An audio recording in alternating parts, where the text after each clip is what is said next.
look around society for just like 5 seconds, you'll automatically notice that something's a little weird, something's a little off, right?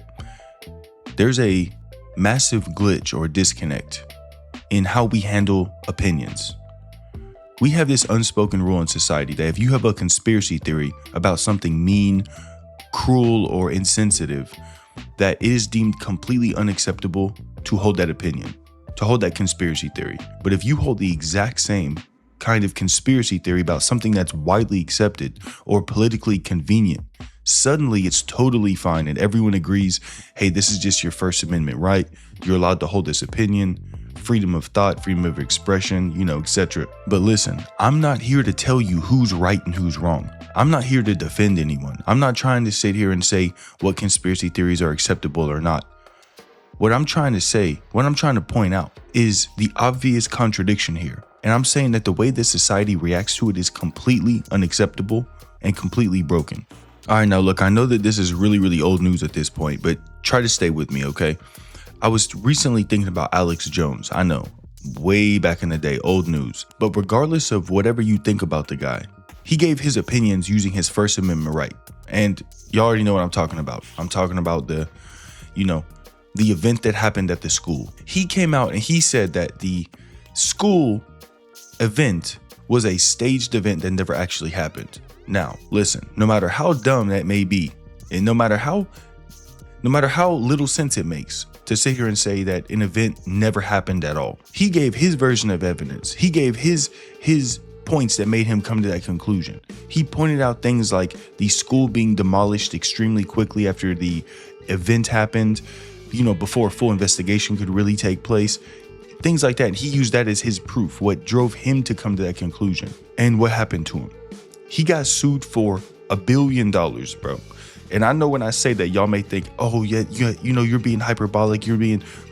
Bro, he got sued for literally $1 billion. But listen, fast forward to a little bit more recent events, like in the past year, we saw the assassination attempt on Donald Trump, where an innocent firefighter actually legitimately lost his life that day. But almost immediately, we saw hundreds, thousands, we actually may have seen tens of thousands of people online claiming that the entire thing was completely fake. We even saw left-wing news media push angles that it was a fully staged event. And what was the general consensus? Well, that's just their opinion. They have their First Amendment right to say it. Bro, no one was getting sued for $1 billion. And these are media corporations that are, you could make the argument that they're almost run by the state at this point. And what made it even crazier for me was looking at the Charlie Kirk assassination.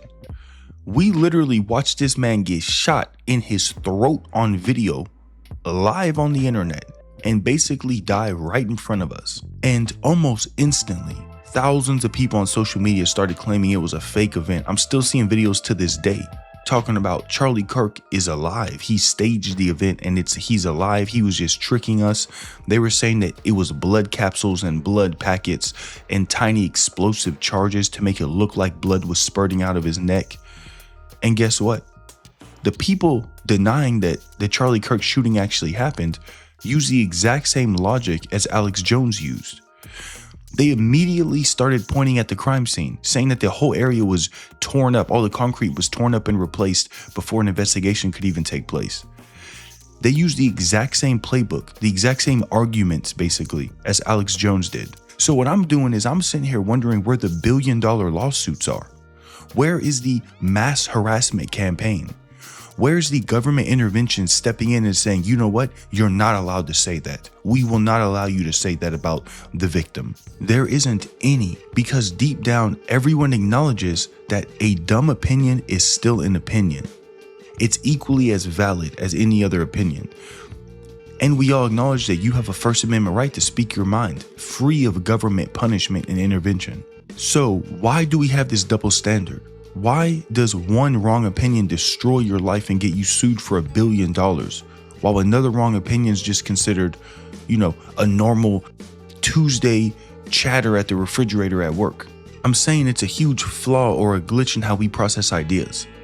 But here's the truth, is the only way that our society moves forward is if we stop being afraid of other people's thoughts and opinions. Because the second that we start to stifle thoughts, or the second that we let the government or the court decide which opinions are too mean or too crazy to exist, we actually stifle our own growth and our own innovation. Because I'm not sitting here to glaze Alex Jones. I'm not sitting here saying that I believe Alex Jones and I don't believe the Charlie Kirk doubters.